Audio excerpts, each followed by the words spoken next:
You either give up, lie down, and die, or you get up, face the battle, and march forward. Imagine you're doing a set and you're doing absolutely as much as you can, and you think that you've failed, but some nasty looking dude comes up and puts a gun right to your head and said, if you don't do one more rep, I'm going to blow your brains out.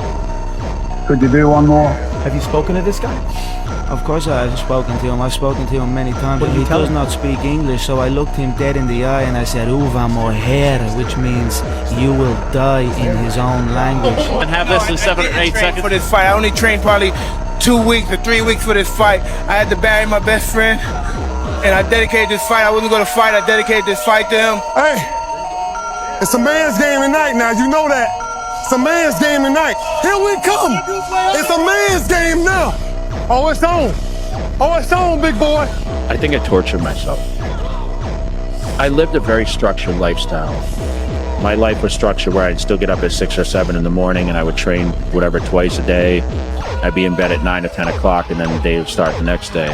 This skinny beanpole of a young man walked over to me and said, "Hi, Mr. Kraft, I want to introduce myself. I'm Tom Brady." I said, "I know who you are. You're our 6th-round draft choice." And I always remember he looked me like a laser eye to eye and he said, "That's right, and I'm the best decision this organization has ever made." You get motivated by the losses, you stay motivated through the winning. What you can control is your process. You can control those intangibles. You can control the work ethic, the consistent discipline, your attitude, your culture, how much you care. All those things are in you. They just need to be drawn out of you. My coach at Oregon, Coach Lanning, used to tell us it's all about the illusion of choice, to where people think they have a choice in life, but they really don't. There's no choice. You do it, or I guess you get left behind. So it doesn't matter if I want to be doing this or not. If you do nothing, people will criticize you. If you do something, people will criticize you. So criticism is a fixed cost, period.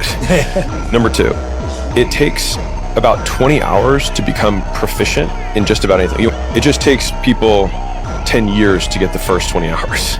And that's a huge issue. You know, I think Rockefeller was right when he said, do not be afraid to abandon the good to pursue the great. This isn't a race against me and Rich Roll.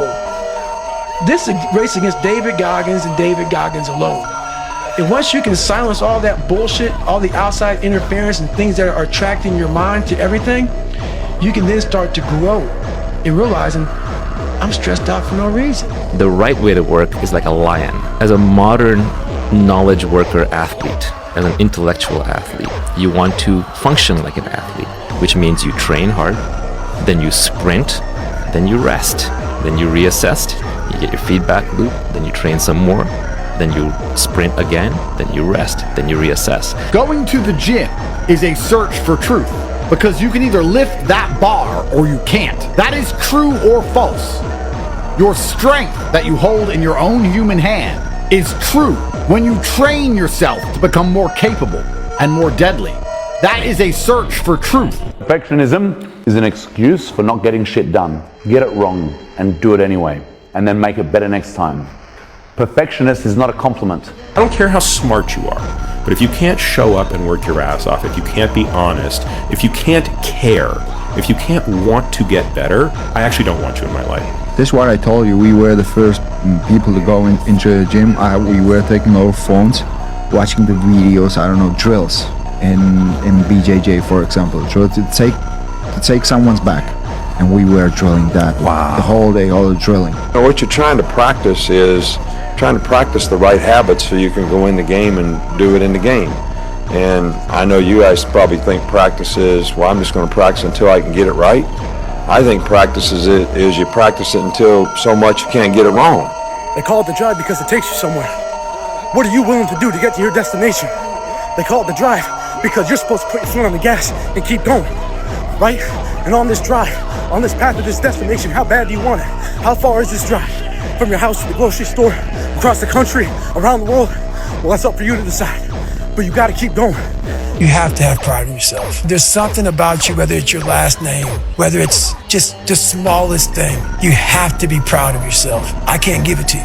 I prefer to be hated than loved, I will be honest to you. Because when they say they love you, you don't really know. When they say they hate you, trust me, they hate you. I trust my enemies sometimes more than I trust my own friends. Because the enemy at least wants to kill you. And that's an honest relationship. These haters, they know who you are, but you don't know them. You've done something amazing. They've done nothing. All the dark times makes you a stronger man. So I like to be going through a lot of tough things. That's good for the young boys, like grow up like me, had tough time, I don't know, money, nothing, so come up from bottom to up here. The focus for young people that seems so painful, God damn it, everyone else is having so much fun and I'm having to learn this. Don't quit no matter what. Because it's like once you get into that frame of mind of quitting, you're always gonna do that. So I always would just push myself to the top no matter what. Promise you, these people that are winning fucking win because there is no other option. Man, it's hard. In English, there's a saying, and it says, once you hit rock bottom, the only way is up. Rock bottom just seems to keep getting more and more rock bottom. In some ways, the NBA is kind of giving up on me. Nothing's ever going to be given to you. Everything's going to be earned. If you don't go out there and put in the work, you don't go out and put in the effort, one, you're not going to get the results. But two, more importantly, you don't deserve it. My only regret is I wish I had figured it out when I was younger. You know, no one ever told me that discipline was something you could develop. I thought it was something people were born with. It's the foundation of everything. It's the foundation of being a good parent. It's the foundation of being a good husband or wife. I think it's just the will to win. Like, we're all just competitive dogs, right? Like, if my will's greater, I'm gonna be able to withhold more of a threshold of pain. Something that I want something so bad that I'm willing to lose an arm for it. Like, I still can't raise my arm today. Like, I can't raise my arm on it. I've had 6 surgeries on it, and unfortunately I'm still kind of stuck in this position. That's why I've been forced to retire. And I wanted something so bad that I was willing to push through it, you know? Like at the beginning of the journey was not playing. So coming in as a rookie and saying, man, if I knew shit was going to be like this, I would have went to school. Interesting. Right? Because I felt like my coach, Dale Harris at the time, was trying to make sure he did not show favoritism to the young kid. And as a result, he swung completely the opposite direction and doing things that weren't really fit. And I mean, not playing. And I remember I came home, I think when Stephanie was born, I flew in, I was in New York City. We were working in New York, I was the Garden. When I flew home, I was there for her birth. And then as soon as she was born, I held her, I gave her like a first bottle. I got on an airplane and I was in Pittsburgh that night. This is me. All right, I'm not a fucking athlete. This is my fucking way. This is how I work. I figured out the one piece I was missing. I thought it was cars. I thought it was women. I thought it was money. I thought it was everything. The one piece I was missing was me having the courage to face myself. But me personally, I'm not trying to coach any one of you. Everyone is here for their own benefit. Forget Team Europe and forget Team USA. There is no friends in this business. You are either here to win or you are simply a filler. However, I'd advise you all to find comfort amongst each other in this situation. I don't know where your confidence comes from. It's not cocky, but it's confident. Yeah, it comes from preparation. You know, I win the games on Monday, Tuesday, Wednesday, and Thursday. I don't win them on Saturday. You have any doubts? Any doubts? About myself? Yeah. No. Nothing. No. Why would I? Maybe it's my fault. Maybe I led you to believe it was easy when it wasn't. Maybe I made you think my highlights started at the free throw line and not in the gym. Maybe I made you think that every shot I took was a game winner. That my game was built on flash and not fire. Because I'm a stud. I'm ballsy. I don't take no shit from anyone. I smoke my stogie anywhere I want. I don't have to find a hideout place like you. So when you're going through hard times, think about that. Think about the choice you're gonna make on how you're gonna look at it and how you're gonna allow these bad things in your life to impact you. And that's a decision that we can all make. Not a decision of destruction, not a decision of death, but to choose to live and to relish every second of this life and do everything we can with it. Very few people understand what winning and success does to an individual's mental health. Everybody thinks the more you win, the more successful you are. It just makes everything so much easier. And they don't understand the pressures that these individuals put on themselves to continue to perform at the highest level. I've been him. I've been a difference maker, a game changer. I've been that guy. So what will change now that I'm coaching? Not a darn thing. I'm not even playing the game, and you got an opinion of me. I love it, but I don't care. And I wish the world thought like that. Youngsters, if you're out there right now, do not give a darn what opinion people have of you, as long as that opinion is not consistent of that of yourself. My favorite lessons I learned was from a monk who said to me one day, I said to him, like, what do you think happiness is? And he said, I don't even talk about happiness. I think we're using the wrong word. He said, I look for peace. He said, I look for peace and contentment. And he said, sometimes in your life, just pause for a moment and ask yourself, how many of the things you have now were the things that you wished for a decade ago? Just pause and do that. I have normal, everyday people picking me apart. Oh, his life is miserable. Who wants to live like that? It's crazy how it's almost like he's sick, he's psychotic. The most frustrating thing in the world for me is when normal people judge a man like myself on what it really takes to extract greatness from nothing. He was working so hard and training so much that his relationship with his wife was in the toilet, and he spent no time with his kid. So you think, okay, in order for you to beat Eddie Hall, you have to be prepared to sacrifice all of those things or not have them in the first place. So that's the price that he pays to be him. Do you want to win World's Strongest Man? Because that's the price right there. So they asked Kobe, they said, hey, yo, Kobe, talk to us about sacrifice. What do you got to say about it? He said, I ain't got nothing to say about it. Kobe, but I mean, I'm sure you know, to get to your level, to be a champion, to be you, I'm sure you've had to sacrifice a whole lot. Here's what Kobe responded. Kobe said, if the thing you gotta let go of is that important, then the thing you're going after ain't it. One day I said this, and I'm so happy that I don't think that way anymore. I was having an interview, and I said, one of the customers, I said, how many people in this planet? I said, what, around 5 billion people, 6 billion? I said, I could beat every one of them in a fair fight. You could recognize when someone knew how to fight. You could look at them. And now that I've been training jiu-jitsu and fought a ton, when I look at someone, you can see like, oh, this person knows how to fight. When someone looks at me, they're not thinking, hey, I'm going to take advantage of this right here. It's not even just like, hey, this guy's big, but they can tell, hey, you know, I'll fight. I don't really want to because I'm busy, but if you want to push me, you know, we're gonna have a problem. Because a guy in the schoolyard doesn't want to fight always leads to a black eye. The moment that you show people that you're not willing to fight, they want to fight. You change the feeling. Do you want to feel like you're afraid all the time, or do you start to become the aggressor? And you start saying, you know what? You ain't gotta find me because I'm looking for you. And then it changes everything. I felt when we stared down, I felt his right hand was twitching a little bit, but it was a subtle tell for me. He is ready to unload that right hand, but I feel that could be a downfall for him if he lets that right hand go. I will not be there. Why not believe in it? What's the other option? There is no other option. It's a life forgotten, man.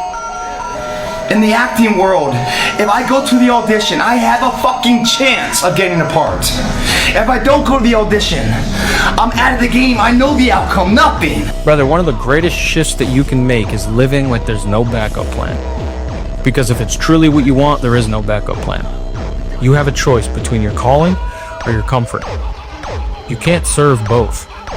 You either deal with what it takes to live your life to your fullest potential, or deal with the endless regret that you didn't try. You should do hard things, because when you die, it's not just death, it's the final death.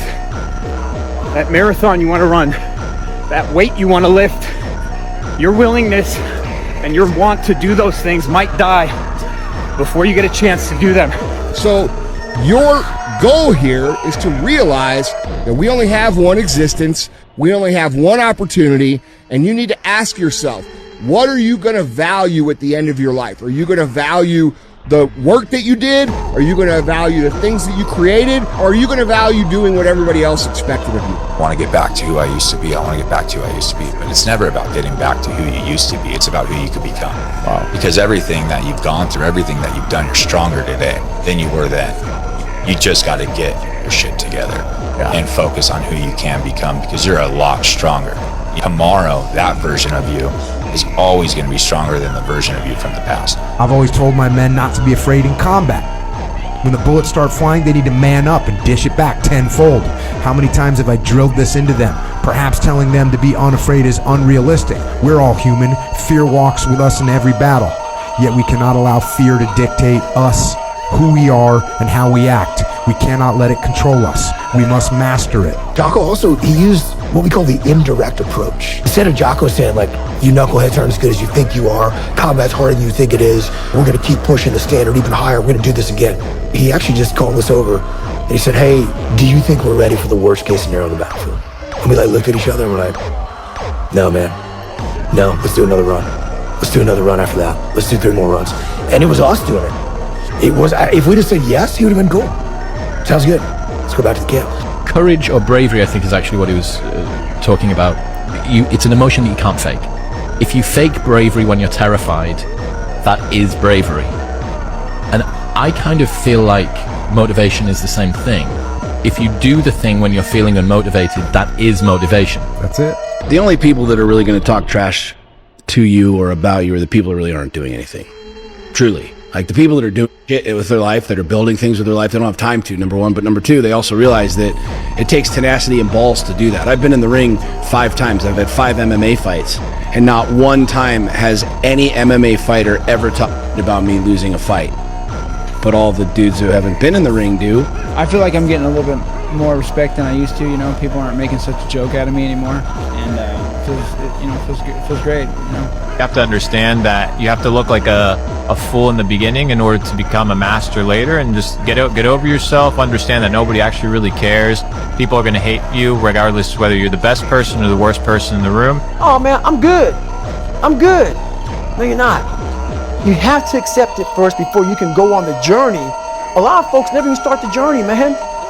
They never start the journey because they're living this fake life that who they want to be, they act like they are, but they're not because they haven't fixed all this stuff yet. You got to fix this first before we can start our journey in life. The best thing you can do for the whole world is to make the most of yourself. You have to improve, and all of a sudden, the conditions. It's not the other way around. If you work on the conditions, what do you control? When I start to prioritize me, my emotional state, my mental state, my self-awareness, my self-love, my self-worth, my self-acceptance, my self-validation, everything that starts with the self. When I start to validate and approve of that, now the world starts to mirror. When you realize that this world is nothing more than a mirror, stop trying to get the mirror to smile at you before you've smiled at yourself. Let's break it down. The first word is what?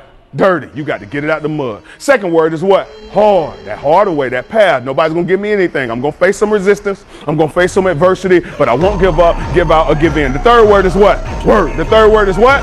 That's like a curse word to this generation, but the reality is I want y'all to be built different. That's why I'm so glad y'all grinding over here. I understand my luck, and I try to live each day grateful for the luck. So when the sun goes down, I look at what I did for the day, even if it's relax. Did I earn the sunset? Some days I don't, and I motivate myself to try to do it again, but most days I do. And that's my sense of purpose. So now I have what makes me happy. And I can chase those things. And that's what makes the ride super fun, man, to me. I'm not a musician, I'm not a scholar. I love fighting, you know what I mean? It's in my blood. And I'm sure you have been around fighters the vast many years you've been, you know how it is, you know, you just love it. You know what I mean? A lot of people look at it barbaric and crazy to think that, but maybe it is, but I just can't help it. I just love fighting. I love it. Actually, in the ring. This sport don't care about who you are. This sport care about only hard work, you know? If you want to be on top, you have to train always, not only in training camp when UFC give you fight, no. You have to train always. This thing I ever wrote. Lazy, arrogant, mediocre, or entitled. You can't recruit them, you can't win with them. Lazy, that's somebody who's not willing to work. Arrogant, that's somebody who thinks they're better than they are. Mediocre, that's somebody who's not very good. And entitled, that means someone who thinks they deserve what they haven't worked. Promise me that for the next 6 months, you'll give it your all. No averageness, no laziness, no excuses. Just pure effort. Because truth be told, that's all that you're missing. It's just effort. If you just hone in, Block out the noise, get off the ground, get off your phone, tell your weaknesses no, and tell your strengths yes. I promise you by the end of the year, you'll be in a totally different situation. You will never be elite if you settle for good or average in other areas of your life. I created a formula for myself after I got out of the military that I was going to follow the rule of 3 Ps. Every single day, I was going to do one thing physical, one thing personal, and one thing professional to move the needle, to maintain and become the elite version of myself. Bring it on, brother. Think I care? You think I care? That's why me and you guys are different. That's why a lot of fighters is cut from a different cloth. Fuck you, motherfucker. I once again beat your ass. You gotta be willing to find the confidence. Stay in the fight, stay in the war, stay in the battle, armor your mind. He's there at 5 a.m. every single day, and they have to kick him out at night. I was really in a bind when I was young because I was like, what am I going to do with my life? From the time I was 15 till I was 21, all I did was compete. Everybody was like, what are you doing? And then open mic night, I was probably more scared going on stage the first time than anything I'd ever done, including fighting. I don't believe in being disciplined to take care of myself. I am devoted. The truth of the matter is there are going to be more days that you don't feel like doing the thing you know you should do than there are days you're genuinely excited. After all the cute stuff, after all the stuff you talking about you gonna do, cool, bro, I hope you do it. I want you to do it. Let's ask you one question. Can you be committed to the process of what you're doing without being emotionally attached to the results of what you're doing? Always stick to what makes you weird, odd, strange, different. That's your source of power, which is similar to occupy your niche. Embrace your strangeness, identify what makes you different, fuse those things together and become an anomaly. Destroy, rebuild. Listen, the destruction part hurts. It hurts to push yourself to the point where you can feel yourself being destroyed. But that's what you have to do. You have to go to that point of destruction so that you can rebuild. But it doesn't start from a pretty place. It doesn't start from a nice place. What motivates you still? Well, my best words is dedication and hard work. To achieve this kind of things, you need to work hard and, be a great professional, be serious in your job. And this is what I try to do. To be here for 8th time, I think is not by coincidence. It's because, we all have talent, but the talent without the work, it's nothing. If you're just trying to win every round, you're only going to get good at the things that you're good at. Like, you're only going to get better at the things you're already good at. Until you find guys who are forcing you into bad positions. And then most of the time when you're forced into bad positions, you have such anxiety about being in bad positions, just trying to explode out, and you don't actually learn anything anyways. Nobody works harder than me inside the octagon, outside the octagon. I am a workhorse, so I'm going to enjoy the benefits of this life. It's human nature. Some people will sit and take positivity from that. They will look at that and take inspiration and inspire. It will inspire them to go and push for that. Others will shell up and critique it and be negative towards it. You gonna judge me?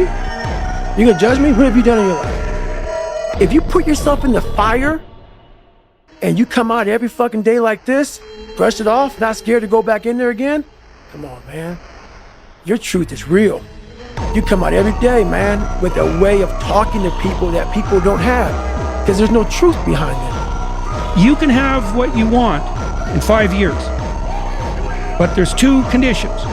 You have to know what it is, and you have to aim at it. Figure out what you want, write it down, figure out what you could do to start moving towards that. Being great sometimes, you're gonna be disliked. You have to show courage that through that people disliking or whatever it is, that I'm confident in my choice. I'm confident that I will make it. I want to be great. I'm going to tell you what people don't want to tell you. Why you stop is because you're lazy. It's because you don't mind getting bad grades in school. It doesn't bother you enough to be mediocre, to be average, to sit around and watch people do great things. You don't mind it. So there's your answer. Your answer is you don't care enough about yourself, so you don't stay in the fight. I'm convinced that the only thing that kept me going was that I loved what I did. You've got to find what you love, and that is as true for work as it is for your lovers. Your work is going to fill a large part of your life, And the only way to be truly satisfied is to do what you believe is great work. And the only way to do great work is to love what you do. Here's the thing, getting better at anything never feels good. Like if you're building resilience, it's not a time that you're liking. You know what I mean? It doesn't feel good. But like those are the moments, for what it's worth, where you're getting better. You don't have to follow the crowd. I was one of those ones that didn't want to follow the crowd, but I definitely wanted to fit in with everybody. I wanted to be friendly. Now that I'm older, I don't want to fit in. I don't want to be friendly. I want to be myself. I want to have a big heart. I want to care about the world and do what I love to do and stand on my truth. But to everybody at home, like, don't start some of those habits that you see others start. If I wake up in the morning and I don't know what I'm doing today and I really don't have anything to motivate me, then I'm going to sit back and think about shit that doesn't make me feel good. I have a ton to think about that should make me very depressed on my situation. Becoming, being a world champion, still think that I should be at the top, not being able to compete, taken out of my sport, made some serious mistakes throughout my career, things that like really should fucking bother me, but I just distract myself. You think that just because you've set a high goal for yourself, that you've done something? You haven't. You've only imagined a future that's not even owed to you. You want to lose 20 pounds? Lose 1 pound. Then do it again 20 times. No one's gonna fucking come to help me. It's fucking me against me, period. And so I had to man up. And I said, first thing I gotta start doing is facing every fucking fear I have. No matter what the fuck it is, man. And these things would keep me up at night. No one, people who are hearing this shit, they will never really understand and grasp when you face these things and so many things, how they keep you up and haunt you at night. Look back at the beginning. See how much ground you've covered. It wasn't easy, right? But you did it. Every step you took brought you here. Don't stop now. Not when you've proven to yourself how strong you are. Remember that growth happens one step at a time. That you can't just wait for things to get perfect. You just go out and do stuff. Yeah. And that's why that's so important. What are you doing with your life, man? Why are you sitting around? Why are you waiting for shit to happen? It ain't gonna happen like that. Why are you feeling sorry for yourself? Why are you waiting for that fucking apology that's never gonna fucking come? People sit around waiting and waiting and waiting and waiting and blaming and blaming. If I don't have it, like sometimes it doesn't work out because there's a morning schedule right away or something like that, then I miss it all day and I'm kind of lost in a way. I always tell people, I said, the difference is like when I come down with my bike, it's like going through a black and white movie. Then as soon as I work out and I ride back my bike to the hotel and I have some breakfast, it becomes a colorful movie. Best piece of advice you've ever received? I don't think I've ever received a best piece of advice. I think it's an accumulation of pieces of advice. It's like a constant accumulation. There's not one thing that anybody ever said to me that made sense. That like, okay, this is it. I know it's gonna be a long journey. I know it's a challenge mentally, and I kind of shifted right there to what I knew was coming, and then it was, just kind of learning more about it. If you put your mind to it, and you work hard, and you never give up, and most importantly, you don't listen to rejection, you can achieve anything in life that you want. I don't think you should shame people and be cruel to them. However, if someone pulls you aside and says, hey, you're overweight and it's fucking up your health and, it's really bad for you. If that makes you feel bad and that feeling bad inspires a change in your lifestyle, in your diet, in exercise routines and what you do, that's a positive. Brother, you got to make a promise to yourself that even when it hurts, you keep walking. Even when you're tired, you keep working. And even when not a single soul believes in you, you do enough to keep going. Because as a man, you are only as strong as the promises you keep to yourself. Your word is all you have. You can't out-mindset the physical abilities that is required to do this stuff. This state that people think exists, where you can become mentally tough enough to just go and perform anytime without putting in the proper, specific, intentional training, that you can just go perform because you have built this level of mental toughness This does not exist for any human beings.